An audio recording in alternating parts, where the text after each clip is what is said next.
Täällä Radio Jyväskylän Hurrikaani Hoki, Jyväskylän Hippos. Tervetuloa seuraamaan jääkiekon SM-liigan 32. pelikierrosta. Jyp saa tänään vastaansa Tampereen Tapparan. Jarkko Pyymäki tulee nyt vasemmasta laidasta, tulee Jyp alueelle sisään. Kova taklaus Miska Kangasniemeltä! Oi, siinä nähtiin Miskan oikein kunnon jöki. Jyppi jatkaa edelleen samalla miehistöllä, nyt lähtee kuitenkin jo ilman vaihtoon ja Filppula tulee tilalle. voitto tulee Immoselle, kiekko viivaan Kaijomaalle, joka pistää nätisti kuvioon käyntiin.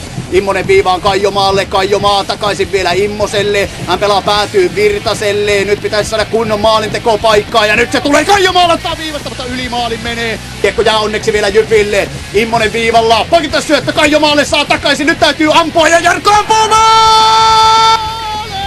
Sinne menee Jarkko Immonen, tuli Taavika Lehtoon maskissa ja Jyppi siirtyy 1-0 johtoon. Tuleehan se sieltä ylivoimalla, 17 sekuntia jää vielä Nurmen rangaistusta jäljelle, kun Jarkko Immonen pelaa rauhallisesti tilanteen ja lataa kiekon yläpesään. Jyp johtoon 1-0.